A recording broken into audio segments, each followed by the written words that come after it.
Today, you guys, I'm going to talk a little bit about something that's a little bit different, but it's about two sort of narcissist, both narcissist psychopaths that have been in the recent or in the news recently or within the last few years. And one is Scott Peterson, who killed his pregnant wife, Lacey Peterson, and their unborn child.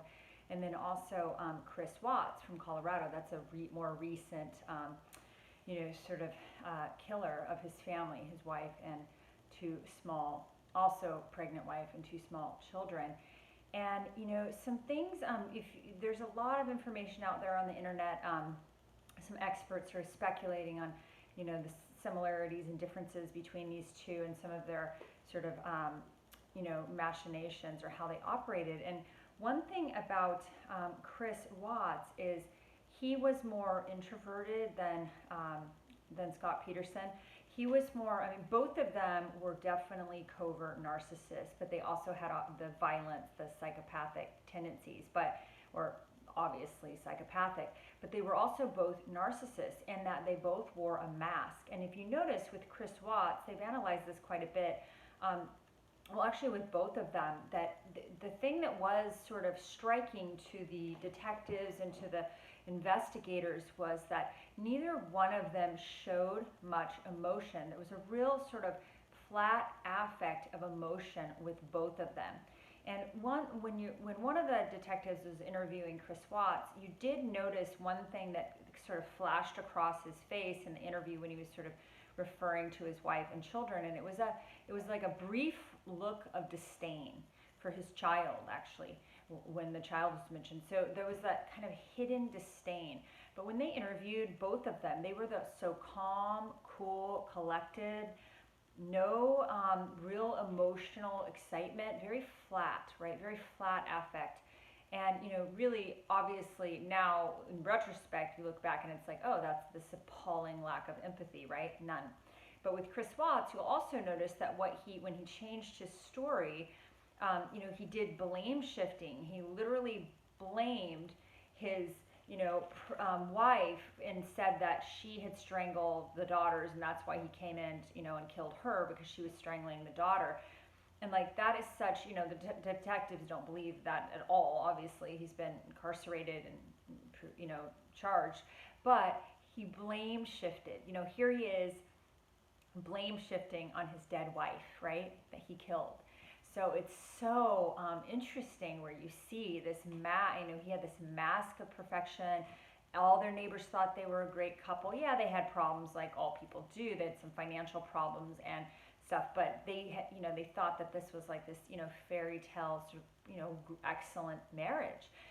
Then if you read some of his wife's text messages, the last text messages between her and Chris, she was so baffled and she was trying to talk to her friend about it because he went from being like the perfect husband, they're expecting a child, everything's great, to all of a sudden he just went cold and the mask came off and she couldn't reach him. He was so completely detached. And she was talking to her friend about it, I don't know what's happened, something shifted. It's I don't recognize this person, I don't know who he is.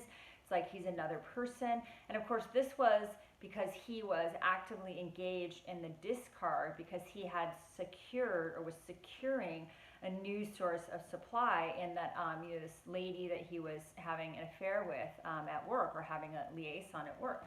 So the mask comes off, covert narc, perfect husband, perfect father, world's greatest dad, world's greatest husband. Mask comes off, engages in, stonewalling and silent treatment when he's communicating with his wife via text message. He's very absent. He uses silent treatment.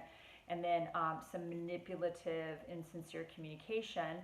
And then she sees a mask come off. She sees this person she doesn't recognize. She's been with him for all these years, and all of a sudden he's this cold, lack of empathy. He doesn't bother pretending anymore. He doesn't bother with the mask anymore because he is securing his new source of supply, right? And so instead of doing, what a normal person does, which is divorce his wife or move out or anything normal, he decides that he's going to kill his wife and children. Like, that's his solution, which is obviously much more than just a covert narcissist. That's like, psychopathic, because you're violent and you're insane.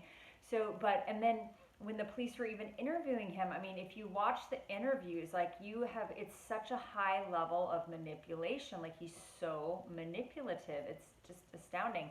And then with Scott Peterson was more of an overt narcissist. I mean, he was still covert in that he pretended to be like the perfect husband. They thought everything, everything just like on the outside, everything just looked just absolutely perfect. But he was much more outgoing and sort of charming on the outside. So he was probably more like the classic or the overt narcissist. And then very similar, when the detectives were interviewing him, it was like this lack of emotion, everything's fine, this mask of everything's fine, no emotion, flat affect, not really concerned. Neither one of them showed any concern about like trying to locate the whereabouts of their wife, or frantically being, worried like the rest of the neurotypicals on the planet would probably act if their spouse was missing and they had nothing to do with the disappearance.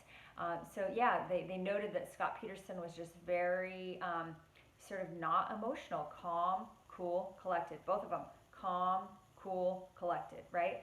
What appears to be like, this incredible control of emotion is really, both of them, there's no emotion.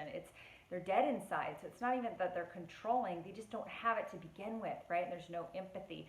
And then both of them demonstrated sort of pathological lying. That was became clear to the detectives. Both of them, were having affairs, lying, and, obviously there was a lot of duplicity there. With Scott Peterson, his wife goes to, his 8-month pregnant wife goes to a Christmas party by herself. Meanwhile, he's going to a Christmas party with his new girlfriend that he's trying to secure, and the girlfriend has no idea that he's married, no clue. So she was, in that case with Lacey Peterson, that woman, Amber Fry, I think was her name, was completely innocent, and that she had no clue, she had no idea who she was dealing with. But again, it was like, okay, I've secured my new source of supply, I have my new source, so I'm going to go ahead and discard this old source, and I'm going to discard it just like I would taking out the garbage. And I'm going to discard my old source of supply and my unborn child, or I'm going to discard my new source of, or my old source of supply, my unborn child, and my 2 children. Like, I'm just going to throw them out like yesterday's trash. And I don't know, there's a lot of people, obviously you can pull up like a lot of these YouTube videos or whatever that talk about, some experts like analyzing these 2 characters, but both of them, perfect husbands, perfect fathers. Like, that was the mask that they sent to the world. It was this incredible mask of decency, normalcy, and integrity, and underneath it, they're duplicitous, pathological, projectors, manipulators, gaslighters, and eventually murderers. So again, I don't know if this is helpful for you or not. This is like going off on a true crime tangent, but they are interesting examples of narcissists, psychopaths. Ted Bundy's another one. But anyway, I thought I'd share this with you. Thanks so much. Bye-bye.